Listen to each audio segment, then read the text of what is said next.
It's all on Nico Semedo. Have you hit record?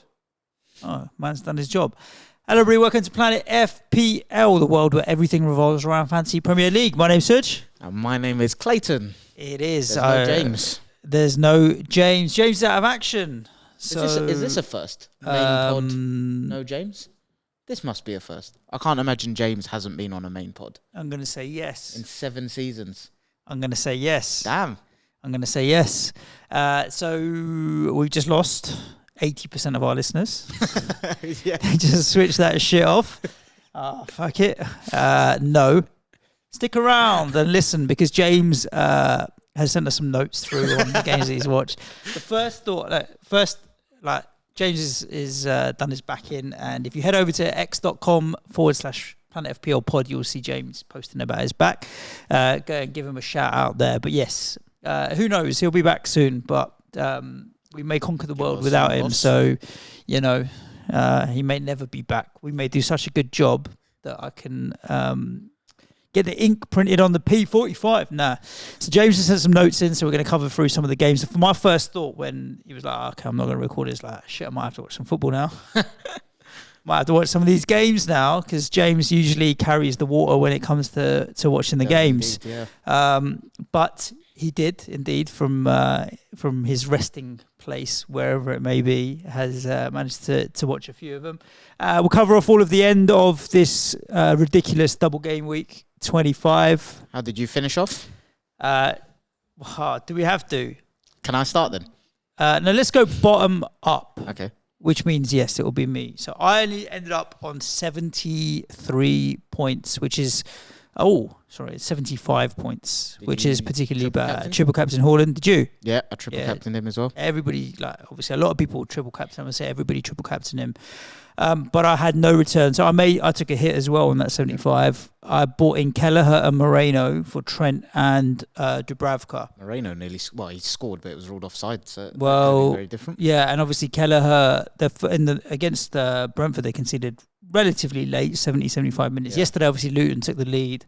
He ended up with 5 points, so 2 more than Areola, but wasn't really justifying the hit. So the hit didn't pay off. I did think, though, with Kelleher, being that it's a double game week, if there's ever a time that a hit's going to pay off with a goalkeeper, I just need 1 clean sheet. And I didn't expect Areola to keep a clean sheet. So, and nor Dubravka, to be honest with you. So I thought, look, if there's ever a time to take a hit for a keeper, then this is the time to do it. Yeah. In addition to that, I'm skint, by the way. So 97 point. I've got 5.3 in the bank, so that's what. That is not the definition of skint I had in my head. 103.2 million is my squad value completely, which is quite low compared to people in the 104s and 5s. That couple of million makes a big difference. So taking Kelleher over Dubravka banked me 0.4 million, which further down the road gave me enough money to maybe go Jota to Salah. You can do that? Yes. Oh, okay. I got 5.3 in the bank. I just couldn't work out in my head the 5 point something in the bank. So I was kind of like, just get it done because at least it gives me some options down the road. Didn't work out. I went with Moreno just for the upside. His attacking threat is crazy. James did mention that maybe with Luca Dean available and a bit of chopping and changing, Pau Torres obviously back in the Villa team, that is it a safe pick? But Luca Dean versus Alex Moreno ain't no competition. No, I don't think so. Ain't no competition. Most Villa fans would agree with you there. So I thought, let's go for it. And I needed a 29 player, right? So strategy-wise, I don't have transferring your way through. Yeah, I'm free transferring my way through to 29. Right now, as it stands, I have 2 Villa, Moreno and Watkins. I've got Thomas Souček. I've got 1 Spurs in Richarlison. So I've got 1, 2, 3, 4 players at the moment. Sure. Okay. Sorry, Areola. Yeah. 5 players. He's going to get at that the clean moment sheet as in it 29. stands. And I'm working towards players that are going to be playing in Game Week 29. I'll be probably taking a hit this week as well. I'm a 50-50 on whether or not I'm going to take a hit this week. But yeah, 75 points is pony, mate, for this week. What did that do for your overall rank? Usual red arrow. Yeah. I am back down to 1.1 million. I had 5 green arrows in a row. I've now had 4 red arrows in a row. So in the notes James sent us, he said, according to Live FPL, the average for double game week 25 in the top 10k of people that use triple captain was 89 in the top 10k and 82 overall. Yeah, That's so well below average for that. Like, well below the overall average, which average of 73, 75. Yeah. If you factor in dead teams and all that. Yeah, rubbish game week. We move on. Let's just shout out James. Nico somehow put his team on screen. 87 also with a -4, but that was a green arrow for him. Yeah. Just about 3k. Yeah. So he's gone up to 272k. Which I'm sure he'll be happy with. I feel like I should have pulled his team up on screen, shouldn't I, before we... that would probably help, yeah. James Ledley's Kings. There he is. Dubravka in goal. He played for a 2-pointer. He had Gabriel in defence and Saka. I think those two made a difference for him over me. Yeah, I mean, obviously that's going to help, isn't it? So, yeah. You, on the other hand... I'm flying, sir. Nosebleed territory. Have you ever been this high in FPL? Out of context, I could answer that in very different ways. Have you ever been this high? But in fantasy football, yes, I have been this high before. I finished 21k before. Okay. I finished 33k last year, so I had some nosebleeds. Did you finish 33k last year? Did, yeah. I didn't know that. I've got quite good at this game, and some people replied to me after the main pod on Monday. I didn't realise you can actually check your game week history on the app, so thank you everyone for that. Game week or lifetime? Game week history. Yeah, I didn't realise you could do that on the app. Apparently, I never used the app. I used the mobile website. But I'm flying at the minute. So 105, 100 club. Yeah, 100 club. 105. I took a 4-point hit. My transfers were I took a -4 to move off my triple Arsenal defence because I wanted Saka. Finally, basically. Okay, yeah. Yeah, I spoke about this on the main pod, so I won't talk about it again. But just wanted a bit of Saka really going forward, and as a result of the -4 to move off Raya, I bought in Edison, who somehow got his way to 5 points in the first game against Chelsea with save bonus and stuff, and then obviously a clean sheet against Brentford. So nice 11 decent points there. Double Arsenal defence coming in with 6. Bradley was another part of the transfer, just money for down the line. He was a cheap player I thought would play twice. I think he was a decent shout, to be honest with you. He almost got an assist last night as well. I would have if you obviously for the blank, otherwise I would have gone Bradley, I think. Yeah. He's a decent shout. But yeah, flying, and I'm pretty chill with my strategy as well. I've noticed a shift in the FPL Twitter community anyway, where I feel like a couple of weeks ago a lot of people were looking at saving the free hits and just using free transfers to get to 29, whereas seeing a little bit of a shift towards free hit 29 at the minute. But I'm still the same as you. I want to save my free thing hit. FA Cup. Yeah, exactly. FA Cup. The bottom line is now, I think Jammers would agree as well, right? After this week, so before 27, we will know more about 29. Yeah. And that will change it all. So we're talking about making a decision about when you're going to use the chip or what your strategy is off the back of one game week. Yeah. Like for me, it's a case of just hold it through. I've got 10 players for this week. Same. Yeah. I've got 9 players because one of my 10 players is Big Tasty Jamal Lascelles. Okay. So he ain't played for God knows how long, right? And he's away anyway. Shah's back in training anyway. Yeah. So Jota and Lascelles, they ain't going to play. So I'm down to 9. I can make one free transfer, which I will. I'll move Jota on. Yep. Where are you thinking of going? I don't know if it's worth a hit for Lascelles. For Lascelles? As in to take a hit to move Lascelles on to get another defender. To give myself 11 players. I don't think it's going to be worth it. Do you know that? If it's to get yourself 11, it could be, depending on where you go in. But where would you go? Fixture from someone. Yeah, I mean, James is talking about holding Jota through just to get that little bit more information before we get to 27 and what we're going to do with him. The player I would probably buy, and this is very bad logic, so I don't think it's recommended for everybody else, is Marcus Senesi. Okay, yeah, Bournemouth. Yeah, they've got the double, and then maybe there's a chance that they'll play in 29 as well. I think so that's a high likelihood of a blank, according to as a, yeah. who are they playing? Are they playing Forest? In 29, it would be Wolves away. Mm. But then that's a blank if Wolves beat Brighton or if Bournemouth beat Leicester in the Cup. Right. So 60%, 70% maybe. yeah. Yeah. So that's a consideration to think about. Or I just go cheap somewhere else. If I was to go to centre side, it doesn't leave me enough money for Salah though. Well, if you're looking at going there, Jota, then that probably makes more sense to, like you say, just wait for the FA Cup. Then you'll still be able to get in for Bournemouth's double, right? Like you're not gaining so it's anything by like, going now. okay, I can make the move now, give myself a player for 26, or I can hold for 27 and only have 9 players, but the players that I'll have in 27, 28, 29 might be more useful to me. Yeah.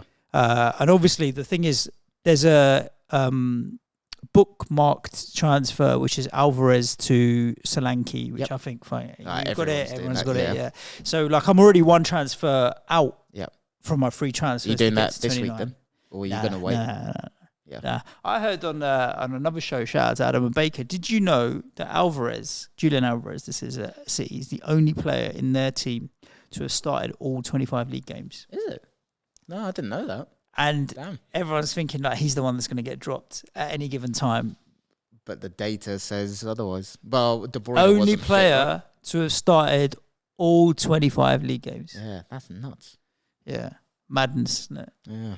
So, selling Alvarez seems right, but with that stat, seems wrong. Yeah, and Bournemouth away, like even though Bournemouth are a better outfit than they were earlier in the season, I still would like City attacking coverage there to add to Haaland. So, how do you feel about Haaland's triple captain 10 points? It's fine. Like it's. Yeah, I'll be honest. I'm underwhelmed, but I think if you told me, like, what was it? The stats. James gave us some stats, right? Don't bowl that one out. If I said to you he's going to score 10 points before the end of in the double game week, would you still triple captain him?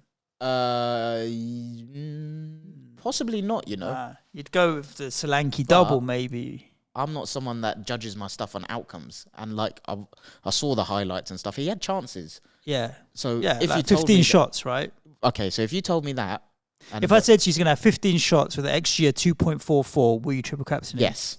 That's the thing. I said he's going to score 10 points. Possibly not. Triple captain him. But that's because, outcome versus the process, right? And yeah. What about you? I think we always say, if you look at the value of the chips, the bench boost, you've got 4 players on your bench. Yep. And in double gaming, that's 8 fixtures, 2 points. That's 16 points on appearance points. So the benchmark for that is 16. For triple captain, we always say 10 points is your benchmark, tripled up, so you get an extra 10 points is probably par for the course. Free hit varies because it's whether or not you're using it aggressively in a double game week or defensively in a blank game week.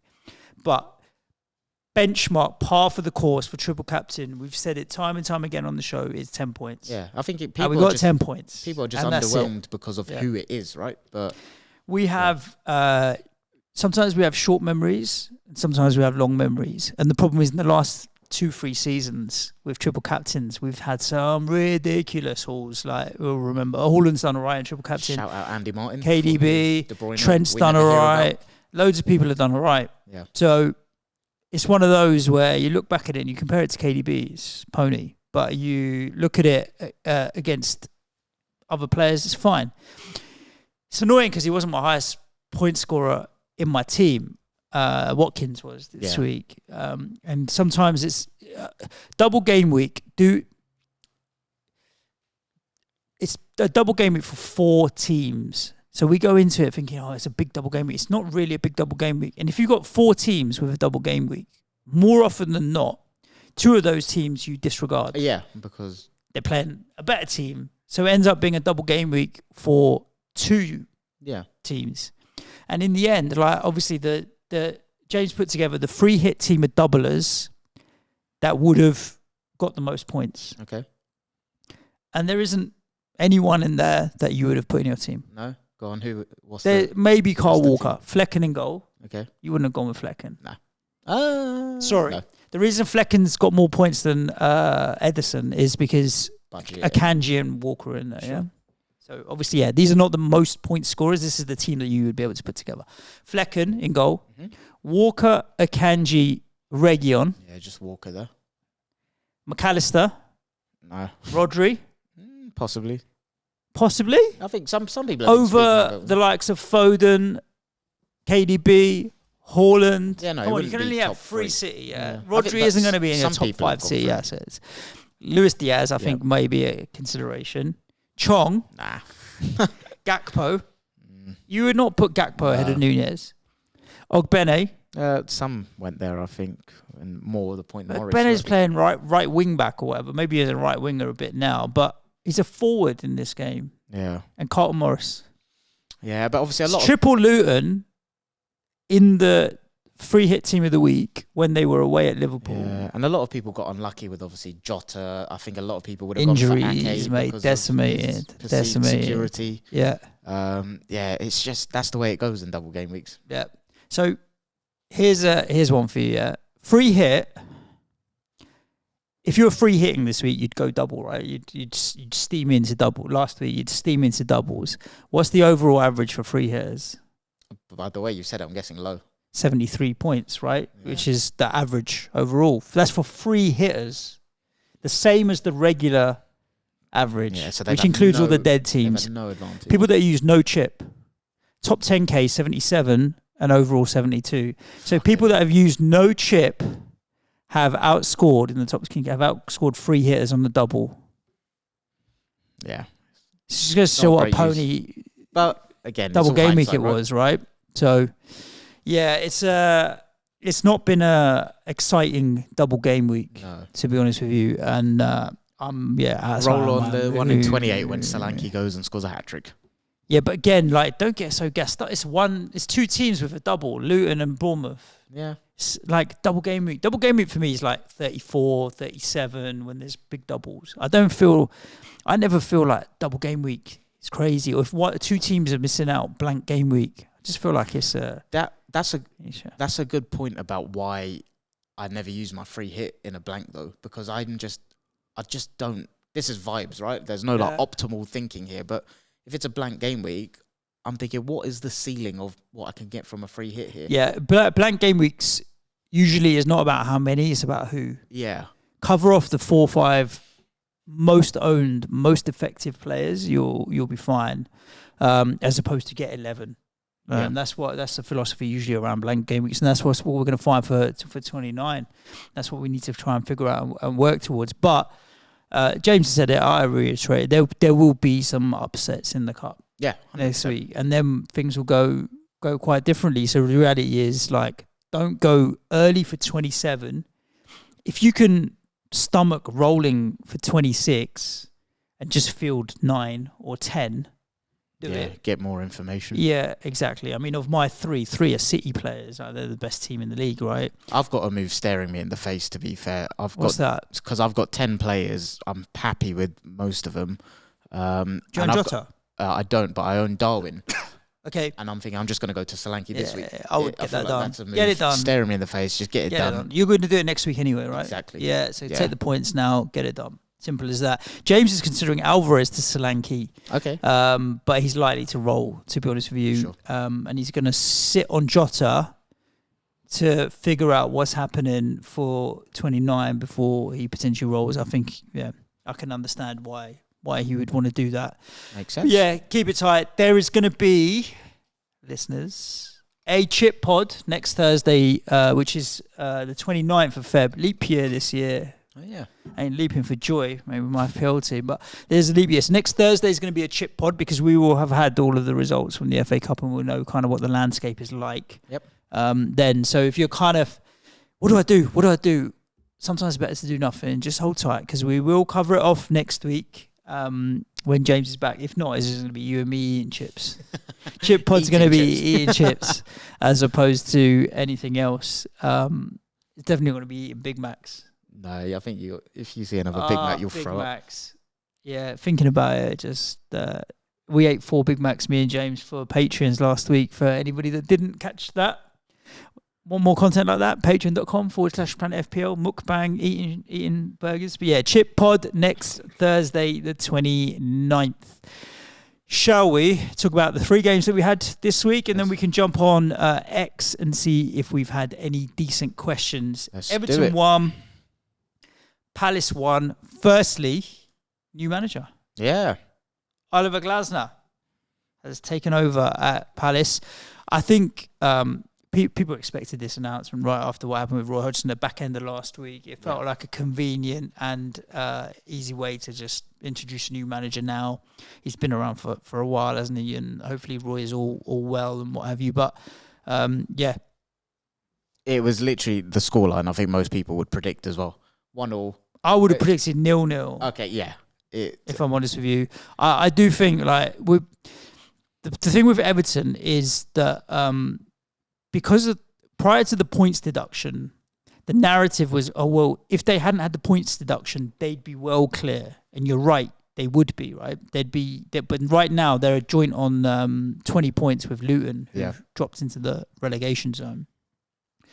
So if they didn't have that 10-point deduction, they'd be on 30 points. They'd be 12. Wow. But their form, since they've had the points deduction, hasn't done anything to drag them particularly away from it. There's draws in there, right? They've drawn 4 of the last 5.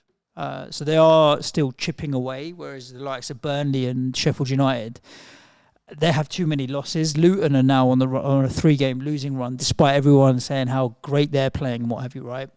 So it is a bit of a tricky run for Everton. This was a game to that find them. They probably would have been looking at thinking, got to win this as well, like with the nature of what's been going on at Palace recently as well. So I think they'll be disappointed.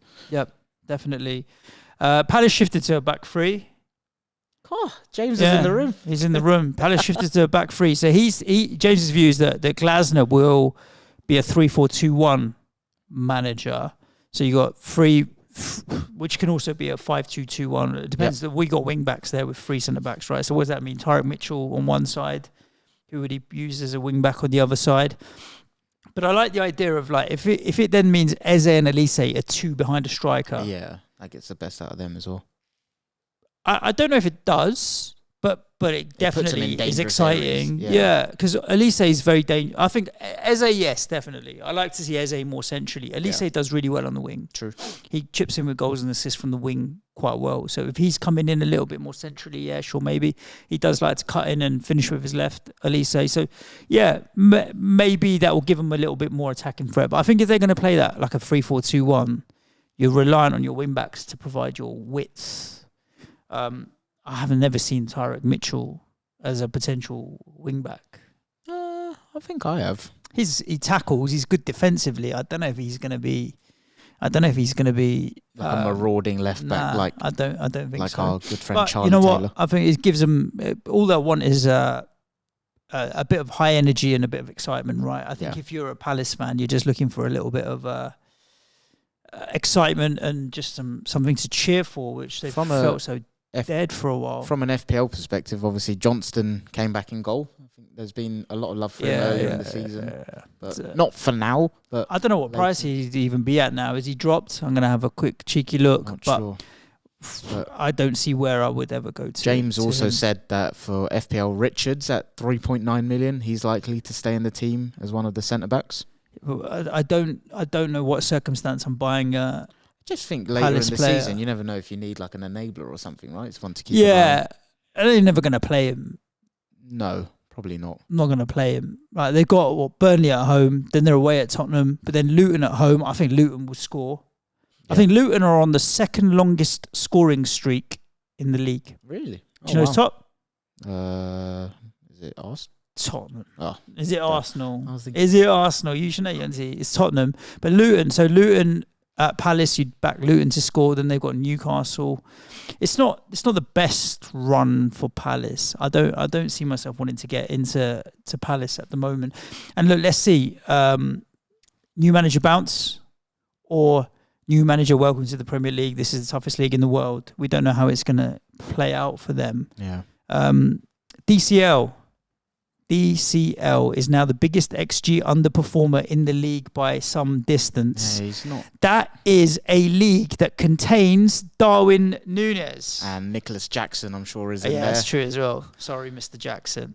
That's some statement in this league where you've got some hit the post monster in Darwin Núñez or whatever. So I mean, DCL, I don't know. I would never even consider him for my FPL team at the moment. No, but obviously there were periods in the last 2-3 years where he was a bit of an FPL darling, wasn't he? And yeah, he went on his price nice has been streaks. cheap. He's still cheap enough. Yeah. I just think if you were ranking strikers right now, I mean, Haaland's there, Watkins has been flying, Solanke with the double striker coming pools. up, Nunes is doing all right, Rasmus Højlund now has put his hat in the ring and he's doing well. Ivan Toney is obviously back, and whilst Brentford have got a couple more tough fixtures at some point, Yeah, he's been returning, hasn't he? I don't know if you'd throw. What's wrong with Jesus? Yeah, he's injured, right? Yeah, I know, but how long? They've not given a time Okay, scale. so we don't know if he's never going to be back anyway. But there's and Alvarez, obviously, still like people might have bought Alvarez. It's like me at 6 and a bit.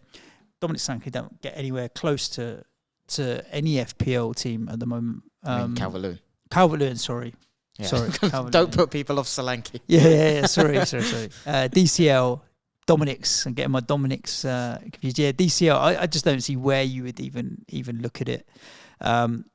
Just looking at even Cunha's injured now, but Carlton Morris has been doing all right. There's too many options to even be looking at Everton there. So yeah, I just think both of those teams they need a little bit of something to fight for or play for or get the fans excited a little bit. It doesn't feel that way. No.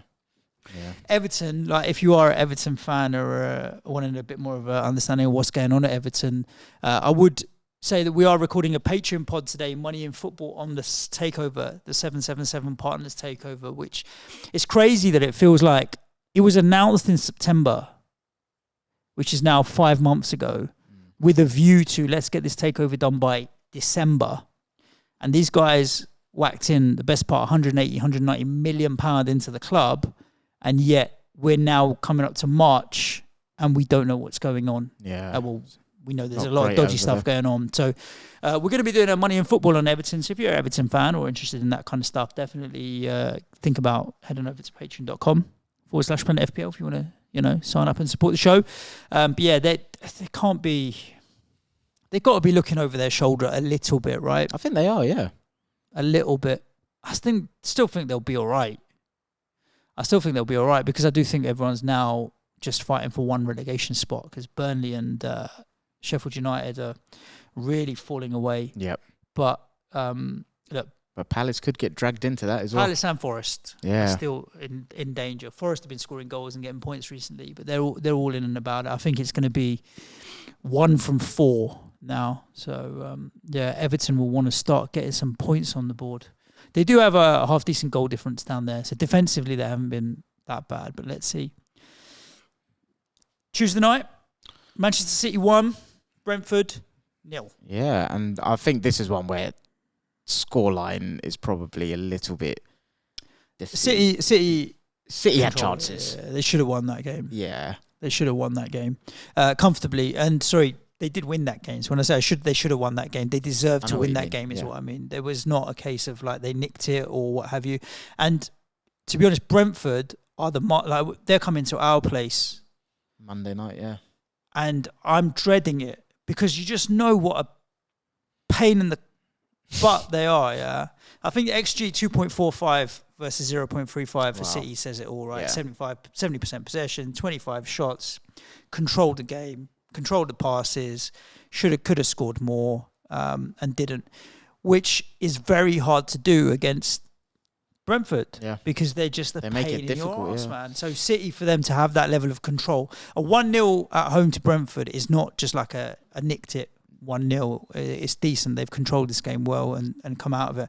I just think there's swathes of disappointment for fantasy owners. Take your pick. Where do you want to start with it? De Bruyne?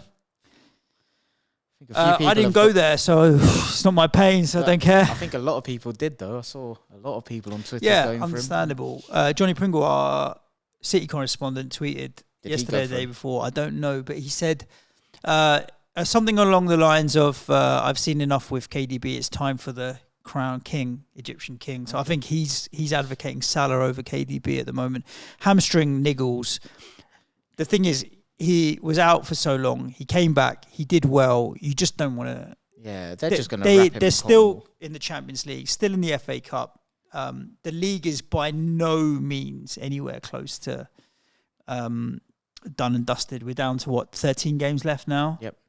There or thereabouts, yeah. It's going to go to the wire. Yeah, You can't say between Arsenal, Liverpool, and City. One of them, one could get left trailing. Yep. I don't think two would get left trailing. I agree with that. I think one will get one could get cut off a little bit, but not two. And it's going to go down to the last 3 or 4 games. So why risk it with KDB when you know he can come up towards the end of the season? So They did well, controlled it, comfortable, 1-0, no problem. I think for Brentford, look, Vissa came in for Maupay. I was quite surprised Maupay had been playing as a front two with Tony. Why? Because they're like front three, right? Tony is a lone striker, and Bumo on the right, and whoever on the left, whether it be Wissa, was what they were used to do. Obviously, Bomo's not been in the team for a while.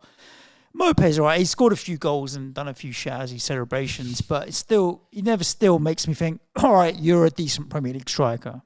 Yeah, I think he's never got enough volume of output to say, right, you're good enough at this level for a top half team. I think that's his level, just around Brentford. Yeah, maybe. I mean, he didn't make it at Brighton particularly well, did he? I wouldn't say so. No. So I think Brentford will be quite. You go to City and you only lose 1-0. That's also a bit of an achievement, isn't it? Really, and I think I do think they'll beat West Ham on Monday quite comfortably. I mean, if you're holding a Brentford asset, you hold right through, and there's no reason to be moving off them, and it's a curious one. What would you do with what City have you got? I've got Ederson, Foden, and Haaland. Okay, so Ederson is a lock and Foden, and Haaland's a lock. So Ederson was more. I've got Areola as my second keeper. So for 29, I'm just gonna go with that. So Ederson's a lock, Haaland's a lock. You don't have any rotation or change issues really. Foden would be the only one, but Foden again. He played in the middle of the park running the game, right? Yeah. So he's undroppable at the moment. Went around the keeper and just hit the side net. He is undroppable at the moment in terms of form, but this is Pep. It is Pep, but I think when he's playing like this... Do you have any fear that he wouldn't play? Yeah, of course they always do with City people, but I'm looking to sell him anyway in probably 27, 28, because... To go where? To Son.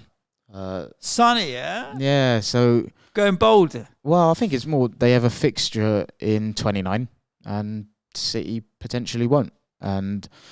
City, I won't do it now when they got Bournemouth or Spurs have a blank, but the week after that, I'm looking at that. City have United at home, Liverpool away, and then Spurs have Palace at home, Villa away, which it's not.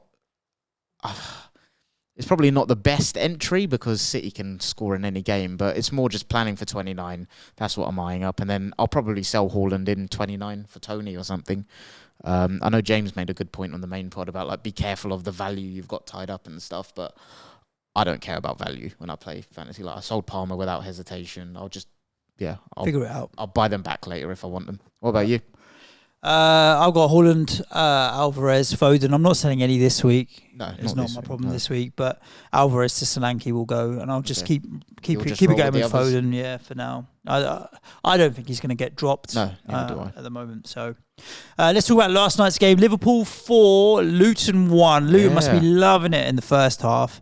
And then got slapped up in the second half, to be honest with you. But this is, to be fair, Liverpool, no Alisson, no Trent, no Szoboszlai, no Jota, no Nunez, no Salah. Yeah. Those are all first choice players. That's 6. To come back and win 4-1 after being first choice players. I think if we get to the end of the season and Liverpool win the league, which is very possible, I think what they have done at Anfield this year is going to be phenomenal. Yeah. I wish they do have a talisman in Salah. He hasn't been around for a little while.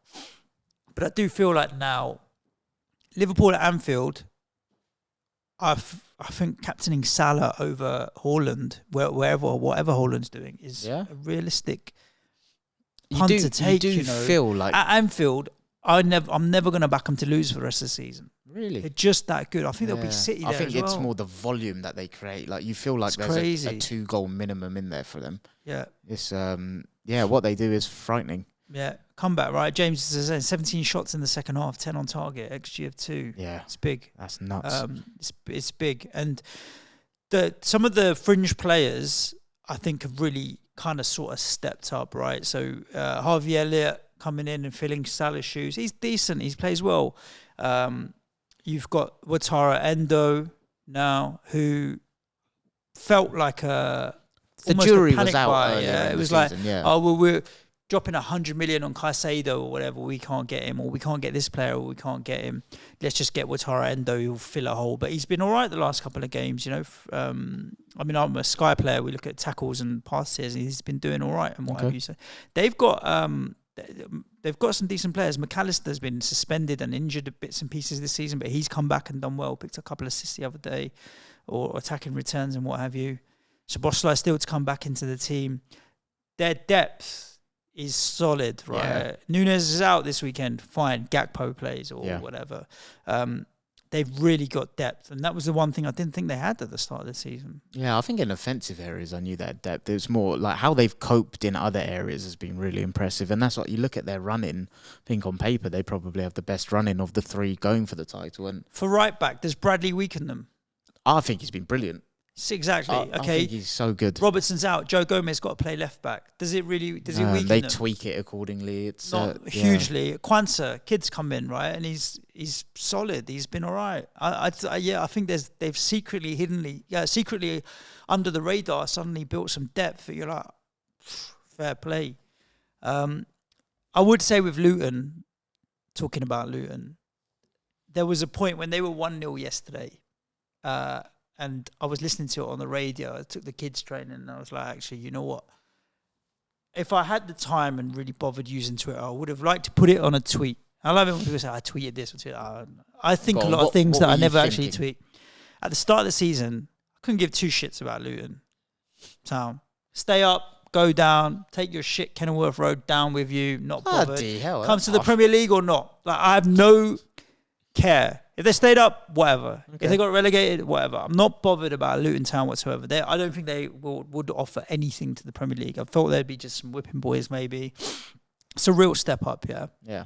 I'm going to sneeze in a second. We're not even talking about Arsenal. Bless you. But, like this Burnley, we're being talked about as, what Star Wars company going to bring them. I ain't going to eat my words. I want Luton to stay up. Yeah, I do as well. They have won me over. I think Rob Edwards is solid. I actually like the fact that Ross Barkley's had his second lease of life.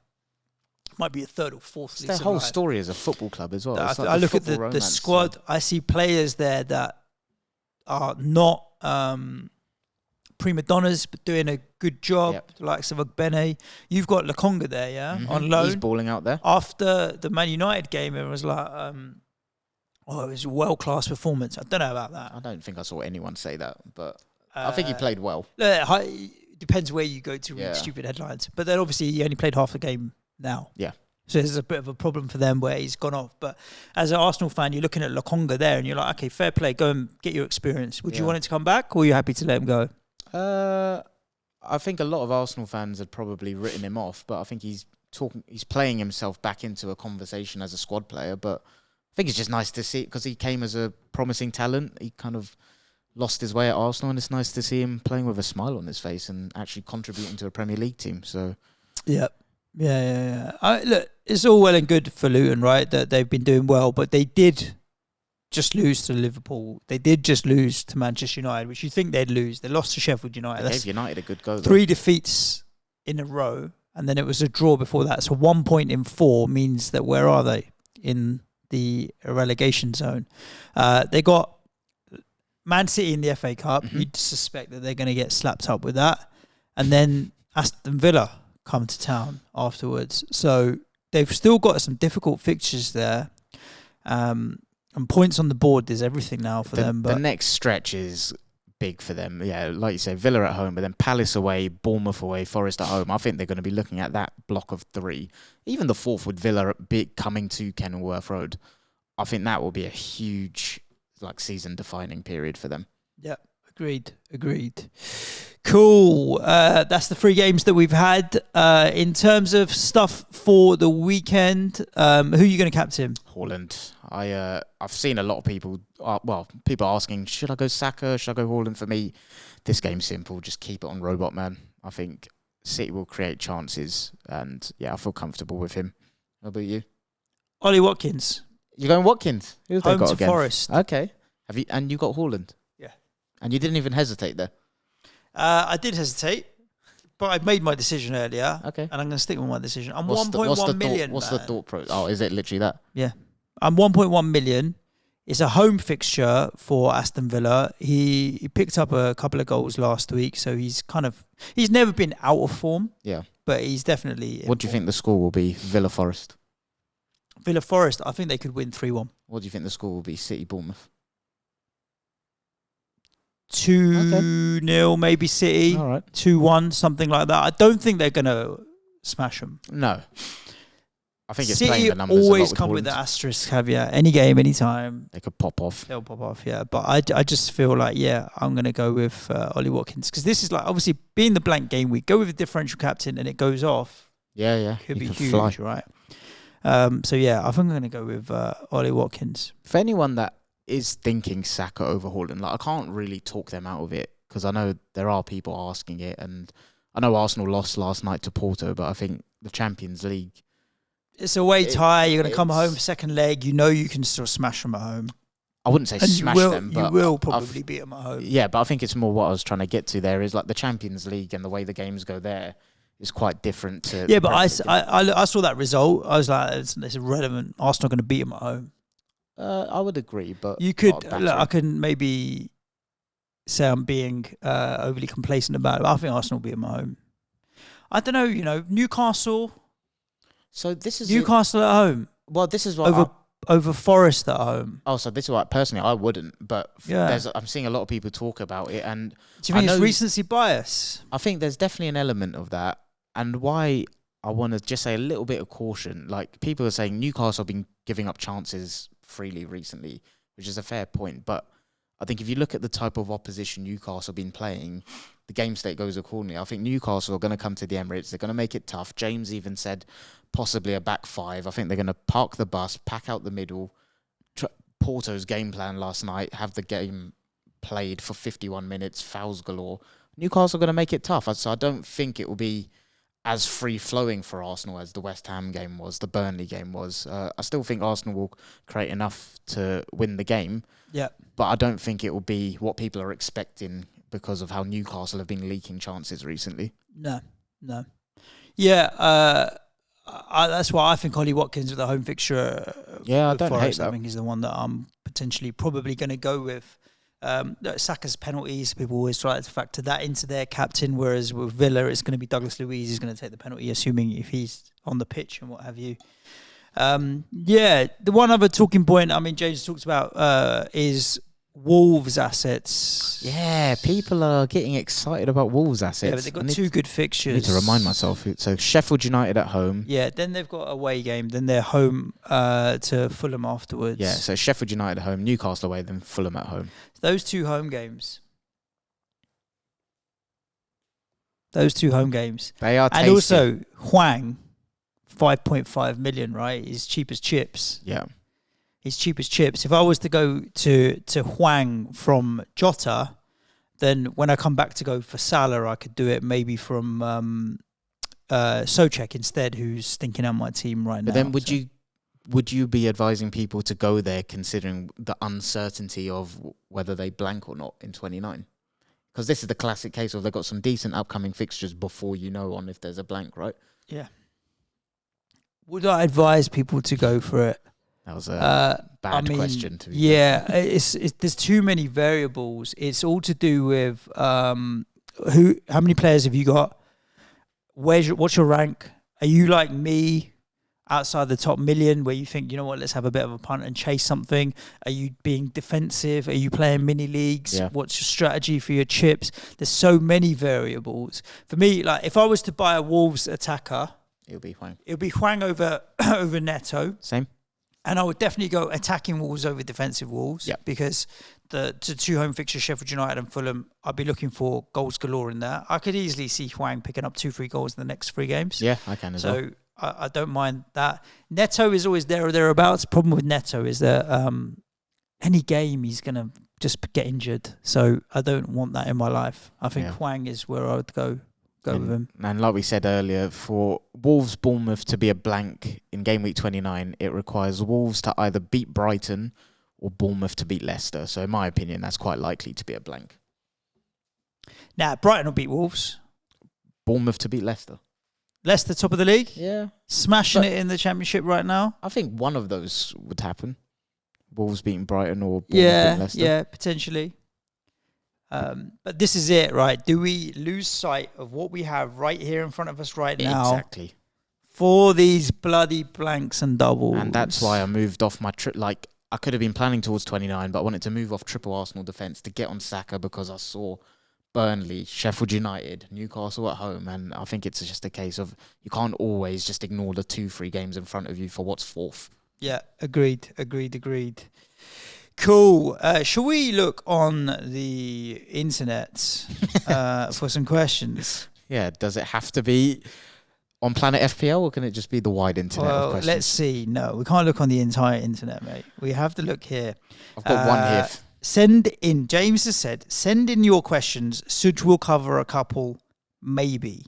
And the way he's phrased that, we have a grand total of 4 people that have bothered asking. Yeah, they saw Suj and Clayton doing it. They're like, nope. Yeah. Forget about it. We cannot be bothered. Javo says, one for Suj following the Ham and Arse podcast, Patreon pod, which we did yesterday, whinging about West Ham. If West Ham somehow win the Europa League, will Moyes get a new contract? Surely not. What do you think? If West Ham win the Europa League, Moyes should get a statue. Yeah, but a contract? And a contract. Okay. Moyes should get a statue. And I would be happy with that. Yeah. A manager to win 2 consecutive trophies, European trophies, in 2 seasons at West Ham, when we win 1 trophy every 30 or 40 years, I believe David Moyes should get a statue and a contract. I think the job title should be something like... in the boardroom, not managing the team anymore, but give him a contract for something. Director of football. Yeah, man. But it ain't going to happen. So, Java is the most hypothetical question that you could possibly ask. SW says, will we have clarity on when Bournemouth will double 34 versus 37 prior to game week 27? The FA Cup round 5 would be concluded and quarters drawn, considering a 27-28 wildcard to triple Bournemouth as high likelihood of double in 37. Hoping your predictor proves to be somewhat accurate. I've got a tasty draft plan. I think the problem with that is, let's wait and see if they go through or don't go through. Yep. Dictates whether or not they will have a double and who that double would be against. We could even cheat here and just read out what James has said. Has he replied? He sent a little message, yeah. Where? On WhatsApp. Oh, did he? Directly to me. Should I just pretend? No. Okay. Let's see what I say first, and let's see if it's the same. The problem with 34 and 37, from what we've been talking about up till now, is we don't know which week they're going to be able to play. The double's going to go in. So it could go in 34 or could go in 37. So it's a wild card in 27, 28 with triple Bournemouth to then hold them for 10 weeks for the other double. I don't know what their fixtures are like in between, but it's 10 games. So there's going to be some good, some bad in that time, right? Let's look at it. From 27, they got Burnley, Sheffield United, Luton is the double. Everton, Palace, Luton, good. Man United, Villa, Brighton, Arsenal, bad. And then you get to the Brentford game in 37. Yeah. So you've got 4 good and 4 bad. When you get to that bad run, when you get to that bad run of United, Villa, Arsenal, and so on, you're going to look at it and think, "Do I want them for that run?" So, but the answer to the question, when will we know? It won't be 4:27. No, because we need to know what happens with the quarters and we know what the quarters is going to be, but they might get knocked out in the quarters. Yeah. Whoever they play in 34, 37. I'm impressed with the answer. James's was, in short, no. A favourable quarter-final draw would make 37 more likely for a double. If not, Wolves-Bournemouth would basically be 50-50 for where it goes. We'll discuss next Thursday on the Chip Pod. Well done, Suj. Tidy. Last question of the show goes to Ryan. Who in your mind are the most necessary players in the sense that you may not have to field 11 players, but you must have these players to at least get by for this blank game week. For this one? Yeah. So obviously, Haaland is 100% up there, right? Well, it's only Spurs, Liverpool, Luton, Chelsea blanking, so I don't think there's many dramas. Yeah, but I mean, if you had to pick 4 or 5 players, I think, look, Ollie Watkins at home to Forest, for me, is a must. Agree. Haaland away at Bournemouth is a must. I think some of the Arsenal boys. Well, here's the thing, right? So I don't own any Arsenal. None. So do I think Saka is a must? Probably. I would say, yeah. But then am I going to go to get... I'm not going to go and get him. So No. how much of a must do I really think he is? Yeah, fair. If I'm not... Like, I've got Jota sitting there with the flag and I've got the money to go and buy a Saka. And I'm not going to do it. So how can I then turn around and say it's a must? Yeah. Yeah. Or like, so would I... If I was selling Jota now, would I buy Saka or would I buy Hwang? Well, I don't know what you would do. I would get Saka. I might get Hwang because of the money it frees me up to go from Souček to Salah further down the road. Yeah. So, but home to Sheffield United, is Hwang a must? No. But then next week, Arsenal have Sheffield United themselves. So who is a must then this week? I think this is where Brighton at home to Everton. It's like would you say Mitoma or something? No. I think like you've already said, it's your Haalands, Ollie Watkins, and I'm going to throw... I think Arsenal... I think Saka is a must to cover because of EO, all of that stuff. What is his ownership? Bukayo Saka. I'm going to tell you 61.8%. Wow. That is... I don't think it's a must, but it would be interesting to see Man United at home to Fulham as well. Yeah, well... Højlund's in. The only thing I would say, I was going to come on to Rasmus Højlund. Again, he's not a must because he's not top 3 or 4 priority for strikers.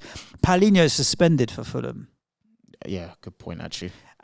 Anytime he doesn't play, it's a problem for Fulham. So, and he's suspended for 2 games. So it's Man United and Brighton at home. So like the week after, if you were going to go to a Brighton asset now, you're saying, all right, they've got Everton at home, and then they've got a Fulham without a Paulinho next week. Would you even consider maybe a Mitoma or something like that? As a consideration. Yeah. Let me remind you, you know what the score was at the weekend for Brighton, yeah? 5-0. Yeah. Suddenly you look at it like that, you're like, oh, maybe that would be interesting. Yeah, there was a red card in there, obviously, but yeah. Yeah, but they can do that, Brighton. So I don't know. I think it's really interesting who is a must. I do think at that 61% ownership, you're right around Saka. Yeah, honestly, I'm actually quite surprised at that team selected by for Bukayo. I thought it'd be in the 30s or 40s. Really? Yeah. I'm just looking here in terms of I feel like the narrative around him this season from an FPL perspective has been interesting. He's just been ticking along, like very consistent, and I wouldn't be surprised. I can't check consistent but not explosive. Yeah, this is it. But then also, but if you look at the total points when do you ever scored, captain Saka? You hardly do. And do you know the few times that people have, like Sheffield United, have been let down. He's the 3rd highest point scorer in the game this season. Yeah, and 61.8% ownership. Compared to the 2nd highest midfielders, Cole Palmer, 35% ownership. In strikers, you got Haaland at 74, Watkins at 50, then it drops to Alvarez at 25. So if we were just looking at ownership alone, that's it. It's Saka, Watkins, and Haaland. Defensively, Trips at 42. But they're away at Arsenal where we're saying that Saka's a must. So what's he worth? Villa defender, maybe they're on the rise. Forest at home. 38% for Saliba. Yeah. That's pretty high ownership as well. Yeah. If you've got a way of getting to a Moreno or a Torres, or if you really want a Matty Cash or whoever, sure. But yeah, I would only put it down to those 3 players, really. And then everything else is kind of spread a little bit, so you must be able to cover yourself off somewhere, really. Yep. Agreed. Tidy! We did it. We survived. Listeners, thank you so much for tuning into this week's episode. Well, the second half of this week's episode of the main show where we covered off these 3 games. Tomorrow, we're going to be back at you with another show. I'm going to tell you what it's going to be. Yeah, I was just going to ask what we did. Because obviously with James's injury status being red flagged, we're going to do... Normally, James does a live stream called Ask James. We're going to do Ask Sir Clayton.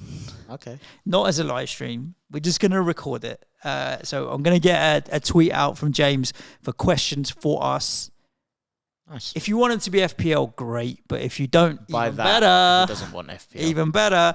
We're just going to sit here and have a laugh tomorrow and answer some of your questions, whatever they may be. So ask Suj and Clayton tomorrow. Differential show tomorrow, preparing for the weekend. We've got a deep dive Money in Football into Everton today. If you want that additional content, patreon.com/PlanetFPL. Other than that, thank you for tuning in. Make sure you put loads of nice stuff on the internet about this show so that James doesn't feel like, we're letting the team down or whatever else, or that we can keep him away for even longer, Greatest episode ever would be nice. What else could they say? I think that would do it. Though the quality of looks on the show has increased by 300%. Wow, this is now the best looking FPL pod going. All of that kind of stuff. That's what we want, isn't it? Indeed. Or use the hashtag #BringBackJames. Stay safe. We're gonna get that. Ciao for now.